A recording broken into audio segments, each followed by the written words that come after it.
Diddy got 4 years. Diddy got 4 years. Diddy got 4 years. So what now? What up, though?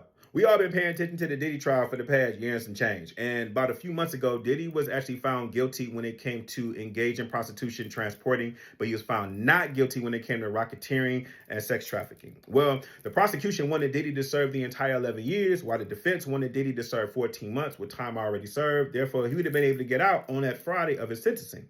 Diddy himself actually wrote a letter by having his daughters speak for him on his behalf, while having his son speak for him on his behalf. And in the letter, I'm paraphrasing, he says or expresses his remorse for how he abused Cassie, and also speaks about how he probably would be unforgiving of a man that put their hands on his daughter.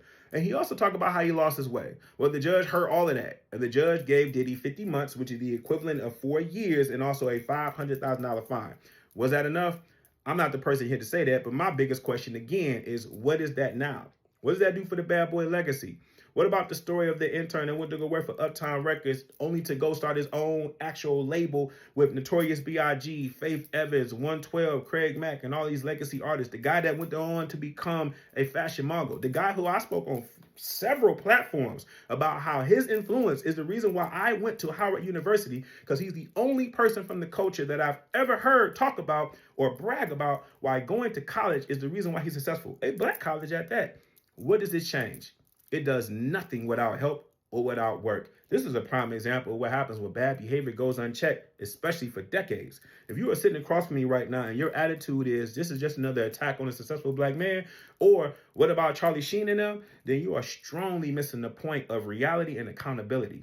Because we should not be checking for manhood only when the law get involved. Despite what Young Thug might have said on the Pivot podcast about how his girl and himself going to therapy make him feel less of a man, and he should get his knowledge and his game from quote unquote OGs. You see, Diddy had a lot of OGs and people around him that turned a blind eye to his abusive ways, and they didn't say anything about it. See, going to therapy is about actually having productive or healthy tools so you can be able to live out your life in a healthy way.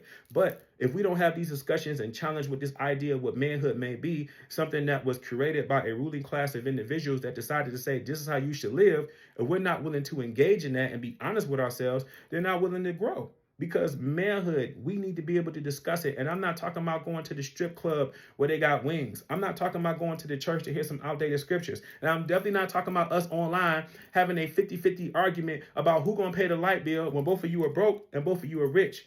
We need to be able to identify abuse, and we got to stop justifying it based upon the victim's actions by being like, well, who did they sleep with the night before, the night of, and the night after? We need to be able to hold each other accountable, because the successful growth of manhood should be as each individual to see fit to live the type of man that they actually want to become, especially you as a black man, for us to actually coexist. Success and the goal should not be for us to live out the crimes of white men and how we get away with it. No, what part of the game is that? If you are looking at it from that aspect, that you are missing this whole idea. The crime of a Diddy is a lesson that you should be able to look at and learn. Yeah, I got to know Diddy jokes. And yeah, some of them things that we was hearing in trial was very, very weird and very, very, very like, what the F?